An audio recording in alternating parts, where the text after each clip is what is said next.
ठीक है, तो digital India mission, IT infrastructure, उसकी बातें करी। आगे बढ़ते हैं कम्युनिकेशन इंफ्रास्ट्रक्चर और स्पेक्ट्रम ऑक्शन। स्पेक्ट्रम चीज़ क्या है, एनसीईआरटी में आपने पढ़ाई होगा। खैर फिर भी कुछ डायग्राम्स मैंने यहाँ पे सिलेक्टेड कॉपी पेस्ट किए हैं कि अगर लोएस्ट फ्रीक्वेंसी से हाईएस्ट तक हम जाएं तो सबसे पहले आएगा ये अपना माइक्रोवेव्स, देन इंफ्रारेड, फिर visible light, ultraviolet rays, X rays, gamma rays. और जैसे जैसे आप ऊपर जाएंगे तो फ्रीक्वेंसी बढ़ती जाएगी, वेवलेंथ कम होती जाएगी।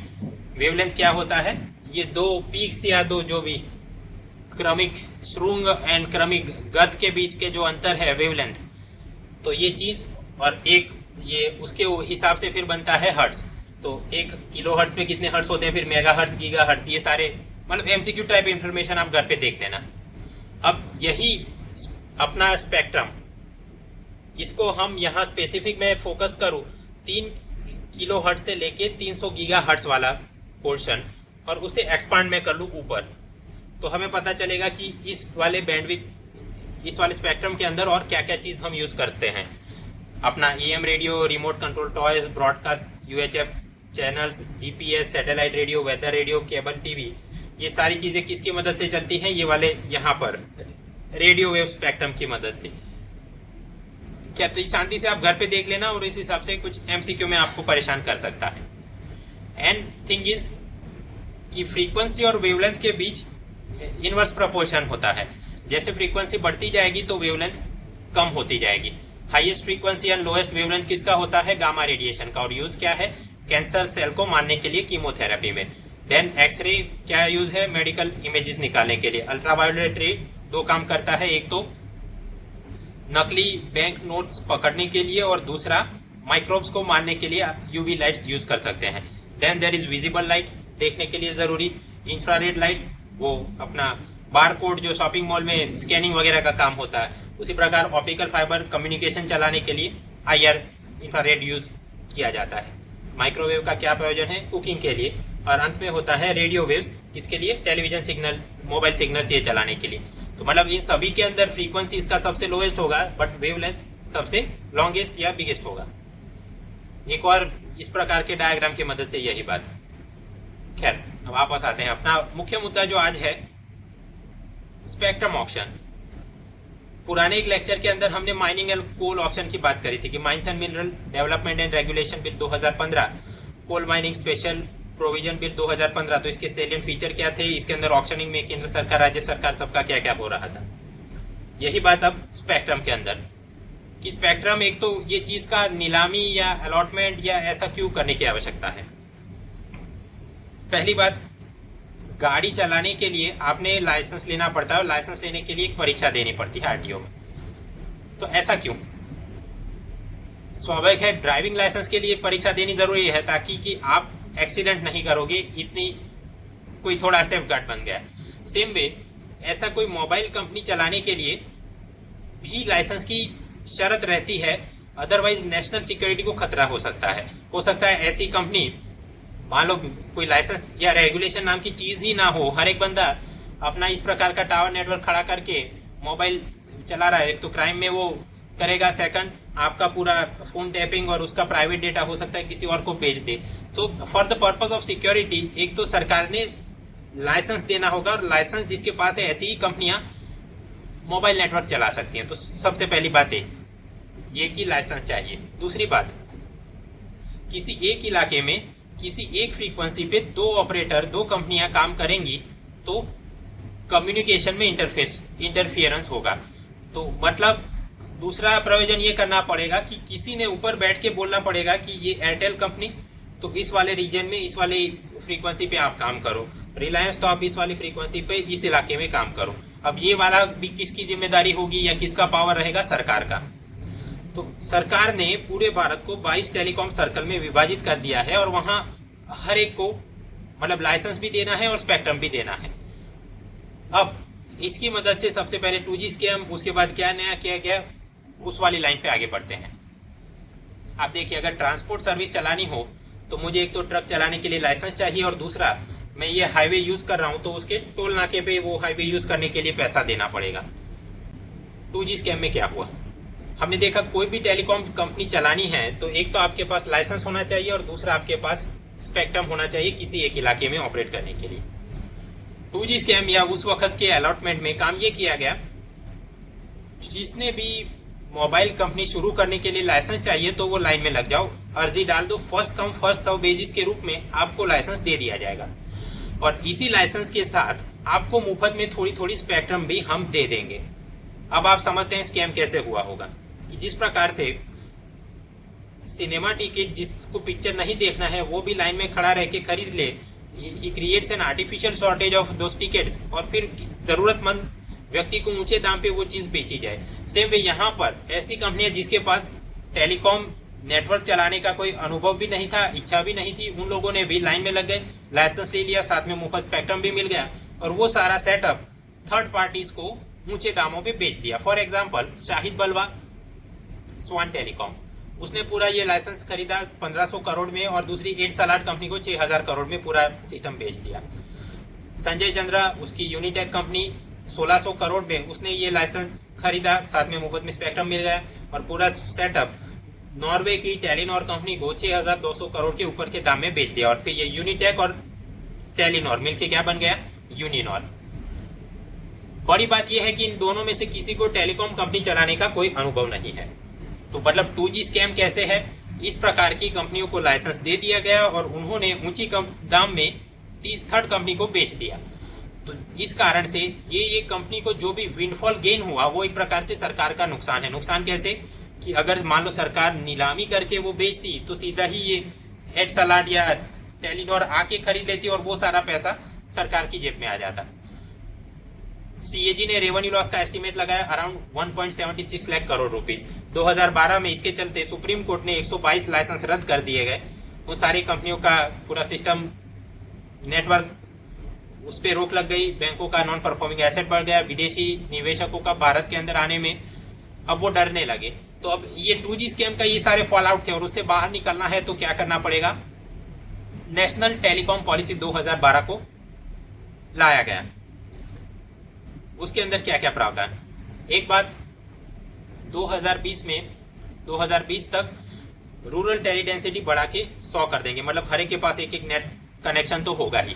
इसके लिए पैसा किधर से आएगा, एक यूनिवर्सल सर्विस ऑब्लिगेशन फंड, उसके अंतर्गत जो जो मोबाइल कंपनी लाइसेंस मिला है उन्होंने थोड़ा पैसा इस फंड में जमा कराना पड़ेगा और ये पैसे को यूज करके BSNL और दूसरी संस्थाएं नीचे मोबाइल नेटवर्क, मोबाइल कनेक्टिविटी ग्रामीण इलाकों में और नक्सल इलाकों में बढ़ाने की कोशिश करेंगी। सेकंड, हर एक व्यक्ति को right to broadband with 2 Mbps speed दिया जाएगा। इसके लिए नेशनल ऑप्टिकल फाइबर नेटवर्क एक मुद्दा चलेगा, डिजिटल इंडिया मिशन और उसके चलते उसका first pillar broadband highway create करने हैं, वो सारी बातें यहाँ पर। थर्ड थिंग, मोबाइल को सोशियो इकोनॉमिक एम्पावरमेंट का साधन बनाया जाएगा। ये कैसे, जनधन आपका अकाउंट खोल दिया, उस अकाउंट को आपके आधार के नंबर के साथ लिंक कर दिया और आपके आधार नंबर को आपके मोबाइल नंबर के साथ लिंक कर दिया। फिर हो सकता है ऐसी फ्यूचरिस्टिक सोसाइटी जहां पर आप केवल अपना मोबाइल स्वाइप करो कहीं पर और उस हिसाब से आपका पैसा वहां पे कट जाए, टिकट का भाड़ा, दूध का खर्चा, जो भी चीज है। तो इस प्रकार से mobile can become a tool of socio economic empowerment, उसके लिए कुछ हम काम करेंगे। फिर मोबाइल नंबर पोर्टेबिलिटी, मतलब अपना मोबाइल नंबर चेंज किए बिना आप कंपनी बदल सकते हो, लेट्स से एयरटेल से रिलायंस में जा सकते हो, that is mobile number portability. ये पूरे भारत में लाई जाएगी। उस वक्त तक सिस्टम अभी क्या रहा है, आपके जो भी 22 में से एक सर्कल है उसी तक मोबाइल नंबर पोर्टेबिलिटी है, उससे आप बाहर निकल के करना चाहोगे तो आपके लिए ये संभव नहीं था। तो धीरे धीरे वो भी लाना हम शुरू करेंगे, ऐसा नेशनल टेलीकॉम पॉलिसी 2012 में बोला गया। आगे टेलीकॉम कंपनियों के अंदर मर्जर एक्विजिशन को और सिंप्लीफाई करेंगे। फिर ये VoIP क्लाउड कंप्यूटिंग, वहां पे मैन्युफैक्चरिंग इंडस्ट्री को प्रोत्साहन दिया जाएगा। और सबसे बड़ी बात की गई कि स्पेक्ट्रम का अलॉटमेंट ट्रांसपेरेंट रूप से मार्केट डिटरमाइंड प्राइजेस से किया जाएगा। आप शब्द पे फोकस करो, मार्केट डिटरमाइंड प्राइस मतलब नीलामी करेंगे। तो आफ्टर टेलीकॉम पॉलिसी ऑफ 2012 नई बात क्या है, आपने अगर मोबाइल कंपनी शुरू करनी है यू रिक्वायर 2 थिंग्स, एक तो लाइसेंस चाहिए। उसमें नई बात ये की गई कि अब हर एक 22 सर्कल के लिए एक एक लाइसेंस अलग से नहीं लेना है, केवल एक ही लाइसेंस लेना है और आप सभी 22 सर्कल में ऑपरेट कर सकते हो। तो ये तो एक मुद्दा हो गया। Second thing, mobile company operate करने के लिए लाइसेंस मिल गया, साथ में स्पेक्ट्रम ही भी चाहिए। लेकिन स्पेक्ट्रम आपने वो हर एक 22 सर्कल में अलग अलग रूप से खरीदना पड़ेगा और it will be sold using market determine prices, मतलब कि ऑक्शन नीलामी की जाएगी। In other words, after telecom policy of 2012 spectrum was delinked from licence. Licence से अलग से ले लिया और स्पेक्ट्रम अलग से नीलामी में आपने खरीदना होगा। तो अब हम नीलामी के ऊपर आते हैं। ये कुछ अपनी फ्रीक्वेंसी है 100 मेगाहर्ट्ज जहाँ पे एफएम रेडियो, फिर 800 जहाँ पे सीडीएम है, 900 जहाँ पर वॉइस कॉल, फिर 1800 2100 में 3G, 2300 में 4G इंटरनेट। भारत के अंदर ये 2300 मेगाहर्ट्ज ये पूरा मुकेश अंबानी के रिलायंस जियो ने खरीद के रखा है। अब जो 2015 मार्च के अंदर ऑक्शन हो रहा है वो किस चीज का, रेडियो का नहीं, ये 4G इंटरनेट वाले 2300 मेगाहर्ट्ज वाला ये भी नहीं, उसके बीच वाले ये मतलब 800, 900, 1800 और 2100 इनकी नीलामी की गई। इससे पहले 2014 में कुछ सर्कल्स के लिए 800, 900 और 1800 की भी नीलामी की गई थी। तो मतलब एक प्रकार से ये जो न्यूज़पेपर वाले बोलते हैं कि 2100 मेगाहर्ट्ज का भारत के अंदर सबसे पहले नीलामी, it is being auction for the first time in India in March 2015। ये कैसे, आप याद करो 2G स्कैम के वक्त तो ऑक्शन किया ही नहीं था, ऐसे ही दे दिया था। 2014 में भी ऑक्शन हुआ बट वो 800, 900, 1800 के लिए, केवल ये 2100 ही ऐसा है जो 2015 में भी आ गया। सो लाइक दैट, ये खैर यूपीएससी के लिए इतना काम का नहीं, बट नॉन यूपीएससी में से ट्रिवियल जीके पे सवाल बना के निकालते हैं। अब ये अपना spectrum auction method, first come first serve basis पे, जैसे टिकट के लिए खरीदने में कतार में खड़े रह जाओ और आपको मिलेगा नहीं, कैसे करेंगे, कॉम्पिटेटिव इलेक्ट्रॉनिक बिडिंग, जो सबसे ऊंची बोली पे लगाएगा उसे वो चीज मिलेगी। आपको लाइसेंस मिला, 20 सालों के लिए वो प्रमाणित रहेगा और पैसा एक साथ नहीं दे देना है। मान लो 2100 मेगाहर्ट्ज की आपने एक सर्कल के लिए जीत लिया है तो 1/3 ऑफ द अमाउंट वो नीलामी के 10 दिनों के बाद तक में आपने दे देना है और बाकी का 2/3 अमाउंट अगले 12 सालों में 10 इंस्टॉलमेंट में देना है। Again this is one type of trivial GK, UPSC में नहीं, नॉन यूपीएससी में कहीं कुछ पूछ सकते हैं। खैर, तो मतलब नीलामी लगानी है और इस हिसाब से आपको स्पेक्ट्रम मिलेगा और आप अपना मोबाइल नेटवर्क चला सकते हो। तो स्वाभाविक है नीलामी में सबसे ऊंची बोली कहाँ पे लगेगी, ऐसे सर्कल्स पे लगेगी जहां पर की टेलीकॉम कंपनी को लगता है कि यूजर बेस बड़ा है और वॉइस अपने प्लान्स और डेटा प्लान्स वो जम के बेचे जा सकते हैं, ऐसा वहां पर यूथ है, demographic dividend, all those things. तो सबसे ज्यादा मतलब नीलामी की बोली रेवेन्यू कहाँ पे गया, महाराष्ट्र पहला नंबर, दूसरा आंध्र और तीसरा राजस्थान। कुल मिला के 8 कंपनियों ने पार्टिसिपेट किया, उसमें यूनियन और किसी भी सर्कल में कोई स्पेक्ट्रम जीत नहीं पाई, बाकी की 7 वालियों ने कुछ कुछ जीत लिया। अब यहाँ पर किसने कितनी बोली लगाई थी वो data again not important for UPSC exam, but non UPSC में ट्रिवियल जीके निकाल सकते हैं। अपने लिए यूपीएससी में तो काम का चीज क्या है, काम की चीज ये है कि 2015 स्पेक्ट्रम ऑक्शन का इम्प्लीकेशन सरकार पॉइंट ऑफ व्यू से, कंपनियों के पॉइंट ऑफ व्यू से और यूजर कंज्यूमर के पॉइंट ऑफ व्यू से क्या। गवर्नमेंट पॉइंट ऑफ व्यू से सरकार को ये मंशा थी कि 82 करोड़ रुपीस का रेवेन्यू कलेक्शन होगा, लेकिन कंपनियों ने उम्मीद से ऊंची बोली लगाई, कुल मिला के 1.1 लाख करोड़ रुपीस या फिर $18 बिलियन इतनी उनको आमदनी हुई। खैर ये सारा पैसा एक साथ नहीं मिलेगा, हमने देखा हफ्तों में चुकाना है, but and result will be it will help reducing our physical deficit. याद करो एफआरबीएम एक्ट के अंतर्गत जीडीपी के 3% तक उसे कम करते करते लाना है, तो उसमें हमें ये मदद करेगा। और क्योंकि पूरा ऑनलाइन बिडिंग से चलाएगा तो करप्शन और वो सारे मुद्दे भी यहाँ पर नहीं रहे।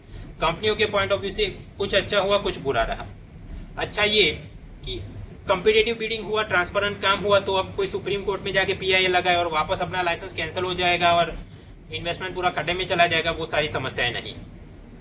तो अच्छी बात एक ये हुई। दूसरी अच्छी बात लेवल प्लेइंग फील्ड, कि जो लोगों ने ये मंत्रियों को पैसा खिला के मुफ्त में पहले स्पेक्ट्रम ले लिया था और पूरा एक अनहेल्दी कंपटीशन बना के रखा था, वो अब खत्म। लेवल प्लेइंग फील्ड के साथ अब काम आगे बढ़ेगा। तो अच्छी बात तो ये हुई। बुरी बातें क्या? फर्स्ट थिंग, कुछ एक्सपर्ट्स का ये मानना है कि इन्होंने ये जो 1.1 लाख करोड़ की बोली लगा दी है और उस हिसाब से अगर हम प्रति साल इनका ब्रेकअप देखें तो हर साल इनका जितना खर्चा रहता है उससे दुगना तो इन्होंने ये एक बोली में ही पैसा डाल दिया है।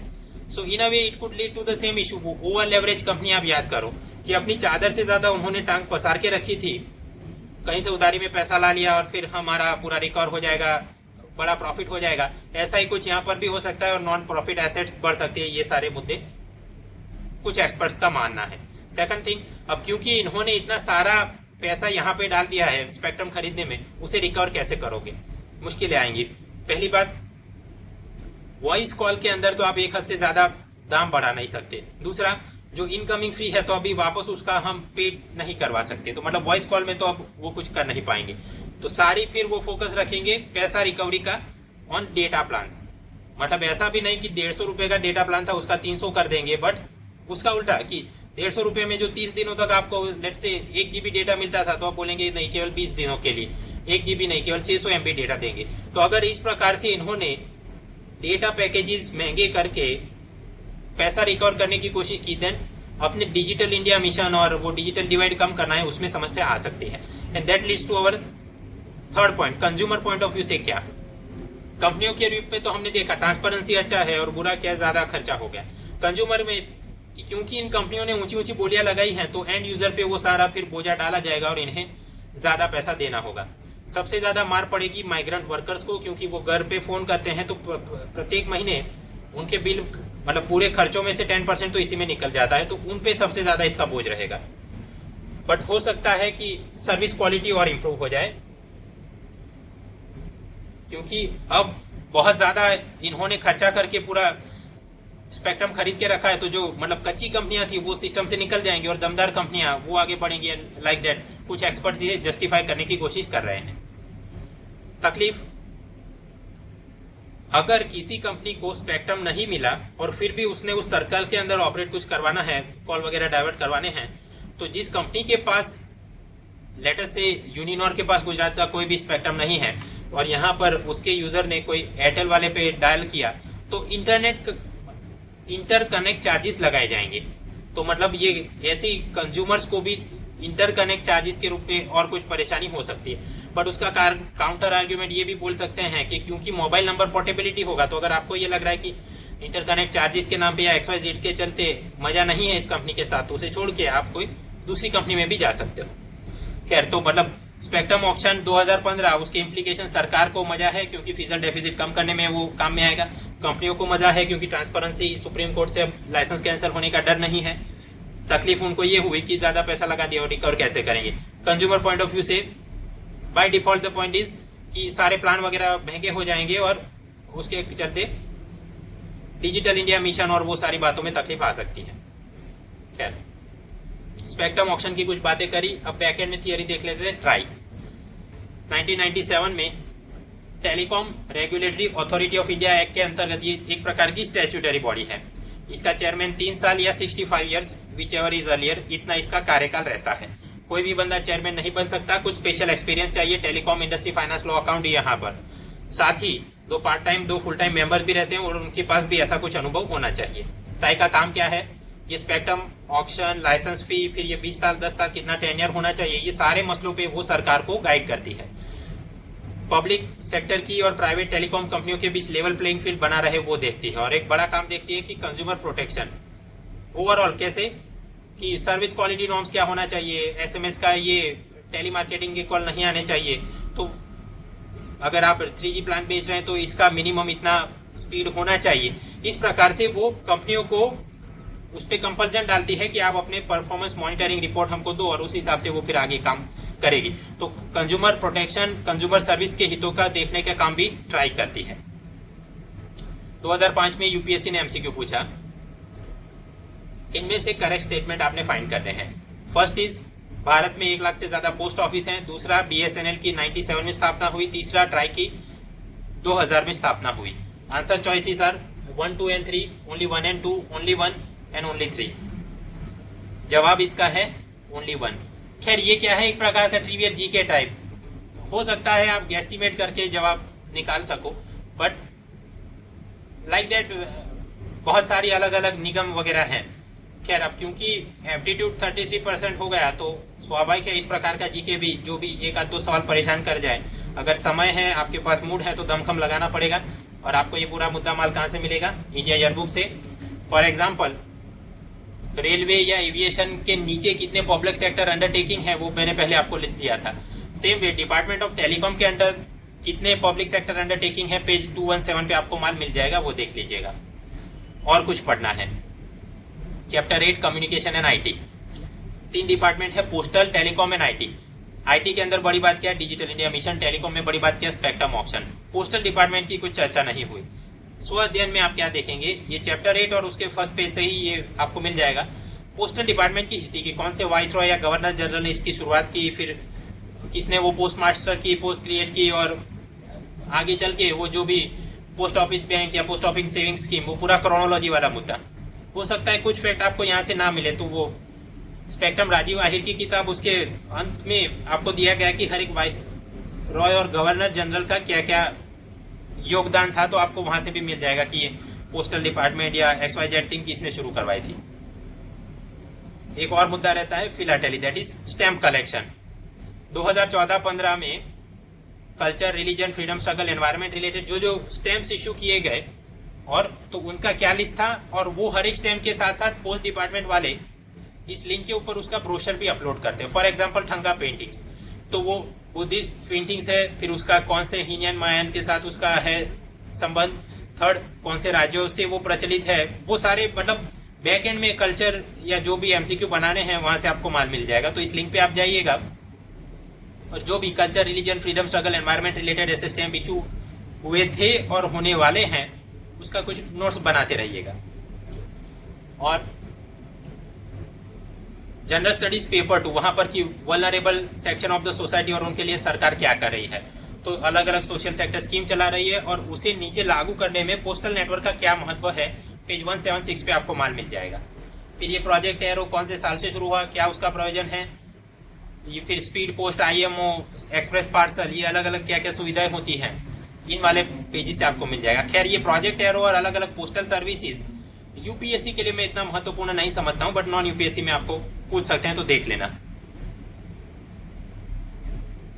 फाइनेंशियल इंक्लूजन, जैसे ही फाइनेंशियल इंक्लूजन दिमाग में आता है तो प्रधानमंत्री जन धन योजना, ज्यादा खींच के स्मॉल बैंक, पेमेंट बैंक, किसान विकास पत्र, बिजनेस कॉरेस्पॉन्डेंट एजेंट। लेकिन आपका जवाब तब तक अधूरा रहेगा जब तक कि आप पोस्टल नेटवर्क या postal saving scheme, postal insurance scheme की वहां पर बात नहीं करोगे। याद करो, फाइनेंशियल इंक्लूजन का मतलब केवल बैंक अकाउंट खोल देना नहीं है, वो कैश की delivery, right. And second thing, insurance, loan, वो सारी बातों पे थोड़ी थोड़े मुद्दे लिखने हैं। तो जब भी आप फाइनेंशियल इंक्लूजन की चर्चा करो तो साथ में वहां पर पोस्टल नेटवर्क का क्या महत्व है उसके भी 2-3 लाइनें लिखनी पड़ेंगी। इस वाले पेज से ये 183-185 पे आपको माल मिल जाएगा। खैर, इंफ्रास्ट्रक्चर की बातें कर रहे थे हमने। IT इंफ्रास्ट्रक्चर में डिजिटल इंडिया मिशन, वो कौन लागू करेगा 2019 में, department of electronics and information technology, उसके 9 पिलर्स देखे हमने कि ग्रामीण और शहरी इलाकों में ब्रॉडबैंड हाईवे बनाएंगे, public internet access point create करेंगे, digital mobile connectivity, e governance में वो work automation, online ticket system, grievance redressal के लिए, फिर ई क्रांति के नाम पे फार्मिंग, जस्टिस, एजुकेशन, सभी जगह बैकएंड में सब मॉड्यूल्स बनाए जाएंगे, information to all using social media, IT का जीरो इंपोर्ट करेंगे, उसके लिए IT जॉब्स, तो वहां पर तालीम कैसे देंगे, और अर्ली हार्वेस्ट के नाम पे ये लॉस्ट एंड फाउंड चिल्ड्रन, खोया पाया .in एंड वो सारी चीजें। In short digital India mission में क्या करना है वो देखा, और क्या करना पड़ेगा उसकी भी थोड़े हमने कि वो एक वायरलेस प्लानिंग को स्टैट्यूटरी स्टेटस देना है, प्राइवेट कंपनियों को साथ में इन्वॉल्व करना चाहिए, वो मुद्दे हमने देखे। और साथ ही साथ साइबर सिक्योरिटी, सेल्फ स्टडी में ईयरबुक में क्या पढ़ना है वो बातें करी। उसके बाद हमने टेलीकॉम इंफ्रास्ट्रक्चर के नाम पे स्पेक्ट्रम की थोड़ी थियरी देखी, और स्पेक्ट्रम का 2015 का ऑक्शन सरकार, कंपनी और कंज्यूमर पॉइंट ऑफ व्यू से उसके क्या इम्प्लीकेशन रहे उसकी बातें करी। और यहाँ पर भी आगे पोस्टल में क्या सेल्फ स्टडी वो देख लिया। तो इस प्रकार से ये अपना कम्युनिकेशन IT इंफ्रास्ट्रक्चर जो जो मुद्दे अभी चल रहे हैं उसकी बातें खत्म। एक ब्रेक लेंगे और उसके बाद एनवायरनमेंट, क्लाइमेट चेंज, उसकी चर्चा करते हैं।